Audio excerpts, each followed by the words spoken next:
আমাদের জীবনে এমন কিছু মুহূর্ত আসে না যেগুলো খুব অল্প সময়ের জন্য থাকে কিন্তু তার ছাপটা সারা জীবন থেকে যায়। রাস্কিন বন্ডের the night train at Deoli ঠিক এমনই এক মায়াবী ছোট গল্প। চলুন আজ এই গল্পের গভীরে ডুব দেয়া যাক, যা একটা ছোট্ট অসম্পূর্ণ সাক্ষাতের মধ্যে দিয়ে স্মৃতি আর কল্পনার এক অসাধারণ জগৎ তৈরি করে। গল্পের কথকের এই একটা প্রশ্নই কিন্তু পুরো কাহিনীর সুরটা ঠিক করে দেয়।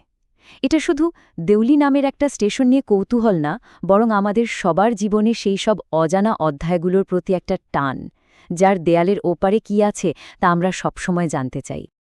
এই গল্পের সবচেয়ে ইন্টারেস্টিং ব্যাপার কি জানেন? এর প্রথম আর সবচেয়ে গুরুত্বপূর্ণ চরিত্র কিন্তু কোনো মানুষ নয়, বরং দেউলি স্টেশন নিজেই। এটা শুধু একটা জায়গা না, এটাই গল্পের আসল রহস্য আর আবেগের কেন্দ্রবিন্দু। ভাবুন তো, দেরাদুন থেকে প্রায় ৩০ মাইল দূরে তরাইয়ের গভীর জঙ্গলের ঠিক প্রবেশপথে স্টেশনটা। দেউলি যেন সভ্য জগৎ আর বুনো প্রকৃতির মাঝখানে দাঁড়িয়ে থাকা এক রহস্যময় দরজা। আর সবচেয়ে অদ্ভুত ব্যাপার হলো, যেখানে কেউ নামেও না উঠেও না, সেখানে ট্রেনটা ১০-১০টা মিনিট ধরে থামত। কিন্তু কেন?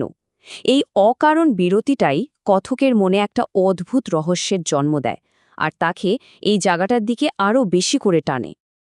একবার কল্পনা করার চেষ্টা করুন, ভোরের আবছা আলো, প্ল্যাটফর্মটা একদম চুপচাপ, আর চারদিকে জঙ্গলের একটা হাতছানি।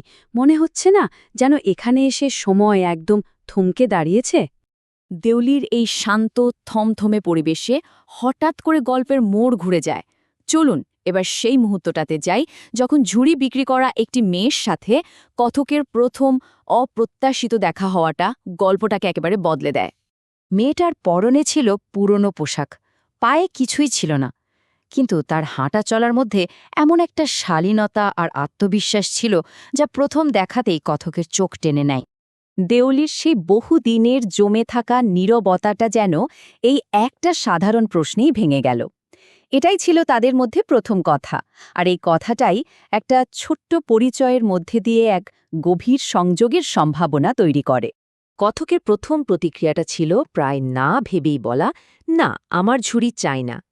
এই প্রত্যাখ্যানটা যেন তার নিজেরই তৈরি করা একটা অদৃশ্য দেয়াল ছিল। কিন্তু ঠিক তার পরের মুহূর্তে মনটা বদলে গেল। ঝুড়িটা কেনার পেছনে কোনো দরকার ছিল না, ছিল শুধু ওই মুহূর্তটাকে আরেকটু লম্বা করার একটা তীব্র ইচ্ছে, আর মেয়েটার সাথে কথা বলার একটা সুযোগ তৈরি করার চেষ্টা। ট্রেনটা যখন ছেড়ে দিল, তখন আর কোনো কথা হয়নি, শুধু ছিল একটা হাসি। আর সেই হাসিটাই কথকের মনে একটা ছবির মতো গেঁথে গিয়েছিল, যা বাকি রাস্তাটা তার সঙ্গী হয়েছিল। প্রথম দেখার রেশটা তখনও কাটেনি, এর মধ্যেই গল্পটা এগিয়ে যায় দ্বিতীয় সাক্ষাতের দিকে।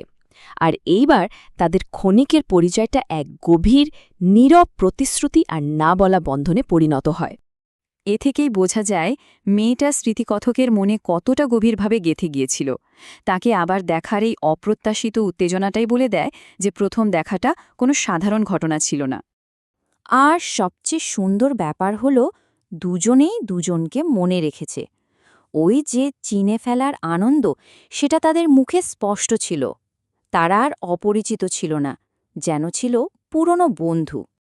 ট্রেন তো ছাড়ার জন্য হুইসেল দিয়ে দিয়েছে, আর সেই তাড়াহুড়োর মধ্যেই কথক আবেগপ্রবণ হয়ে এ কথাটা দিয়ে ফেলেন। এটা ছিল তাদের এই সম্পর্কটাকে ভবিষ্যতের দিকে নিয়ে যাওয়ার একটা মরিয়া চেষ্টা। এই বিদায়টা ছিল খুব নাটকীয় আর তাড়াহুড়োর। মেয়েটার সামান্য মাথা নাড়ানোটা যেন একটা মস্ত বড় প্রতিশ্রুতির ওজন বয়ে নিয়ে এলো, যা কথকের মনে আশা জাগিয়ে রাখল। এরপর গল্পটা একটা নতুন মোড় নেয়। আশা আর প্রতিশ্রুতির পর এবার আসে বাস্তবের পালা। এখানে আমরা কথকের অনুসন্ধান, তার হতাশা এবং সবশেষে তার নেওয়া এক খুব গুরুত্বপূর্ণ সিদ্ধান্তের কথা জানব। কথকের চেষ্টাগুলো ধীরে ধীরে হতাশায় পরিণত হল। পরের বার এসে তিনি প্ল্যাটফর্মে মেয়েটাকে খুঁজে পেলেন না। স্টেশন মাস্টারকে জিজ্ঞাসা করলেন, তিনিও কিছু বলতে পারলেন না। তার পরের যাত্রায় দেখলেন স্টেশন মাস্টারই বদলে গেছেন, আর চায়ের দোকানদারও কোনো খবর দিতে পারল না। সব রাস্তা যেন বন্ধ হয়ে আসছিল। মেয়েটাকে খুঁজে না পেয়ে কথক ভীষণ হতাশ হয়ে পড়লেন। তার কি হলো, সেই দুশ্চিন্তা তাকে ঘিরে ধরল। মনটা একটা অজানা ভয় ভরে গেল। আর এখানে গল্পের সবচেয়ে জরুরি প্রশ্নটা আমাদের সামনে আসে। কথকের কাছে দুটো রাস্তা খোলা ছিল। এক, এমন এক সত্যিটা খুঁজে বের করা যা হয়তো খুব কষ্টদায়ক হতে পারে, আর দুই, ওই সুন্দর নিখুঁত স্মৃতিটাকেই মনের মধ্যে বাঁচিয়ে রাখা। শেষ পর্যন্ত কথক একটা সচেতন সিদ্ধান্ত নিলেন। তিনি রহস্যকে রহস্যই ঢাকতে দিলেন। কঠিন বাস্তবতার চেয়ে তিনি বেছে নিলেন সেই সুন্দর স্মৃতি আর আশার অনুভূতিটাকে, যা তাকে চিরকাল ওই ঝুড়িওয়ালা মেয়েটির জন্য অপেক্ষা করতে বলে। গল্পটা এখানেই শেষ হয়, কিন্তু একটা বড় প্রশ্ন আমাদের সবার জন্য রেখে যায়। আমাদের জীবনেও তো এমন কিছু স্মৃতি বা স্বপ্ন থাকে যার বাস্তব রূপ হয়তো আমাদের হতাশ করতে পারে।